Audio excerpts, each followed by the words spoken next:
오늘 영상에서는 지금 아파트를 사도 되는 시기인지 아닌지 확인하는 방법을 알아보겠습니다. 반갑습니다. 광화문 금융러 제이스입니다. 여러분 한 주 동안 잘 지내셨어요? 제가 지난주에 불이익 탈출을 위해 당장 해야 하는 것 한 가지, 이 주제로 영상을 올렸는데 여러분들께서 너무 좋았다는 댓글도 많이 달아주시고 응원도 열심히 해주셔서 제 개인적으로는 정말 행복했던 한 주였습니다. 우리가 부동산에 관한 정보를 얻기 위해서 여러 블로그나 카페 등을 참고를 하긴 하지만 사실 이런 글들을 올린 사람들은 각자마다의 입장 차이가 있기 때문에 한쪽으로 치우칠 수밖에 없다고 했죠. 집을 산 지 얼마 안 된 사람들은 집을 사야 한다고 얘기를 하겠죠. 그리고 어떤 지역의 공인중개사는 그 지역이 좋다고 소문이 나야 거래가 잘 되니까 당연히 좋다고 얘기를 하겠고요. 그리고 반대로 집을 판 지 얼마 안 된 사람들은 집값이 떨어질 거라고 예상을 했으니까 집을 팔았겠죠. 그러니까 경제 위기 같은 걸 얘기를 하면서 집값이 떨어지는 이유를 설명하고 있고요. 이렇게 사람마다 입장 차이가 있기 때문에 남의 의견을 듣는 것이 아니라 내가 두 눈으로 직접 데이터를 확인하고 나만의 기준을 만들어가는 것이 중요하다고 했어요. 사실 제가 금융회사에서 10년 가까이 리스크 관련 업무를 하면서 어떠한 숫자로 설명되지 않으면 납득하지 못하는 경향이 있어요. 그런데 이것보다도 부동산에서 제가 데이터를 중요하게 생각하는 이유는 부족한 제 경험을 채우기 위해서예요. 온라인상에서 보면 딱 두 종류의 사람이 있는 것 같아요. 얼마 전에 코로나19 때문에 주가가 엄청 많이 떨어졌을 때 부동산 카페에는 경제 위기가 와서 집값이 떨어질 거라고 말하는 사람들이 굉장히 많았어요. 그런데 요즘에는 어떻죠? 집값이 상승대로 바뀌니까 이런 분들이 많이 사라졌죠. 반대로 앞으로 집값이 폭등할 거니까 집을 빨리 사라, 이런 사람들이 많아졌어요.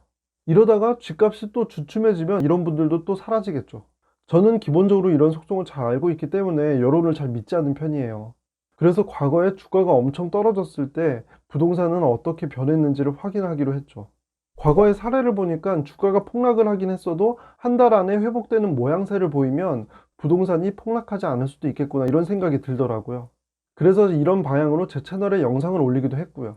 그때 만약에 다른 사람의 금융위기설을 믿고 집을 파셨다면 지금쯤 많이 후회를 하시겠죠.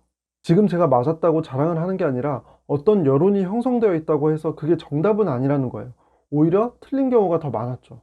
우리가 어떤 선택을 여러 번 하면 그 다음에는 그 선택을 할 때 별로 고민을 하지 않아요.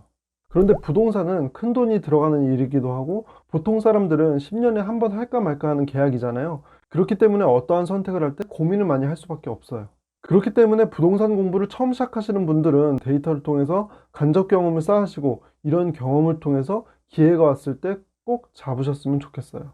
아마 어떤 투자를 하시건 간에 여러분들께서 가장 궁금하신 거는 이걸 사면 과연 많이 오를까? 이거겠죠. 그렇다면 지금 내가 살 수 있는 이 가격에 거품이 많이 끼었는지 아닌지를 확인하는 것이 먼저 필요할 거예요. 예를 들어서 내가 A라는 회사의 주식을 사고 싶은데 최근에 이 회사의 주가가 엄청나게 올랐어요. 그러면 우리는 이 가격 거품 아니야? 이런 생각이 먼저 들게 되죠. 그런데 단순히 과거에 비해서 가격이 많이 올랐다고 해서 이 가격이 거품이라고 볼 수는 없어요. 만약 A라는 회사의 주가가 엄청나게 오르긴 했지만 실적도 함께 좋아졌어요. 돈을 많이 번 거죠. 그러면 이 회사의 주가가 오르는 건 당연해요. 반대로 주식의 가격은 올랐는데 실적은 그대로이거나 떨어졌어요. 그러면 이 가격에는 거품이 낀 거죠. 그러면 자연스럽게 폭락하면서 거품은 빠지는 거고요. 어쨌든 단순히 과거에 비해서 가격이 많이 올랐다고 해서 이 가격은 거품이다, 이렇게 말하는 것은 논리적이지 않다고 말하는 거예요.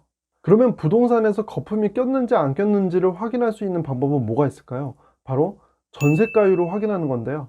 이 전세가율은 전세 가격에서 매매 가격을 나눈 수치예요. 우선 매매 가격부터 보면 우리가 아파트를 사는 가격이잖아요. 그리고 우리가 아파트를 사는 이유에는 첫 번째는 우리가 그 집에 들어가서 살려고 하는 목적이 있고요.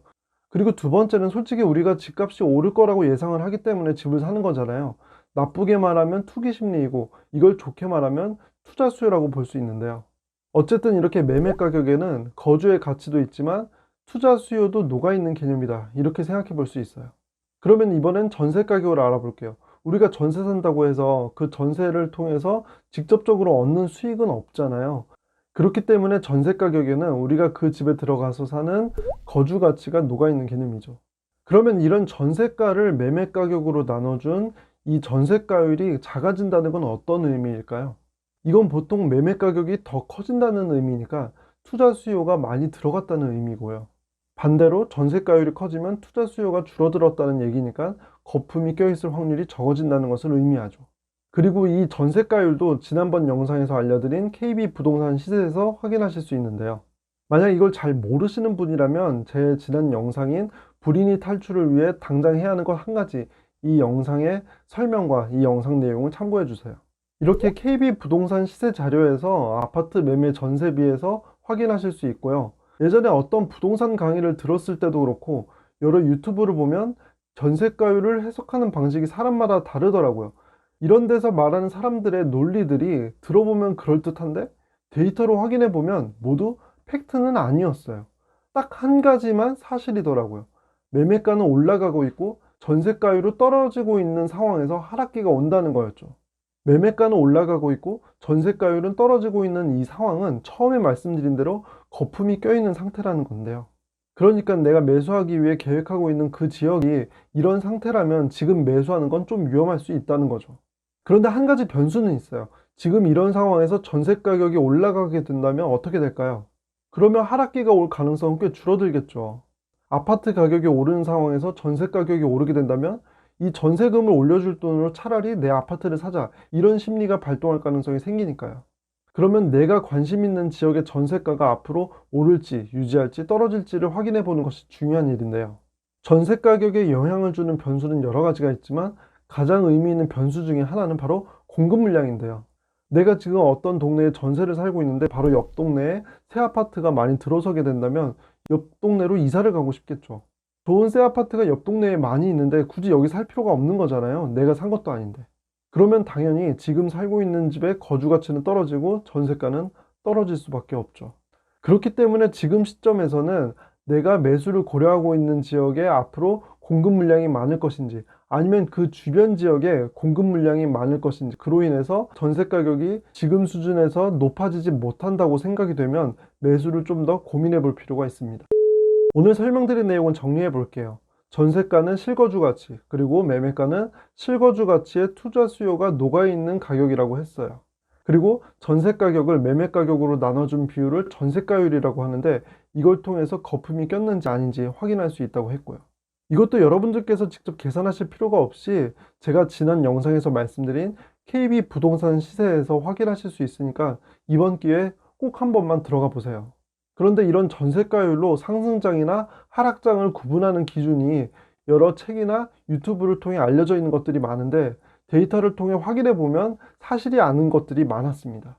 딱 한 가지 사실은 매매 가격 지수가 올라갈 때 전세가율이 함께 떨어지는 경우, 이때에 아파트 가격의 하락기가 왔던 거죠.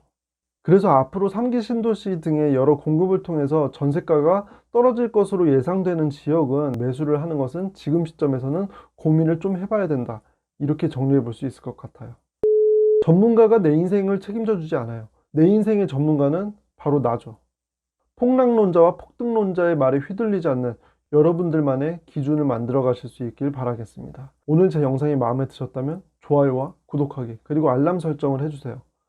끝까지 제 영상을 시청해 주셔서 감사합니다.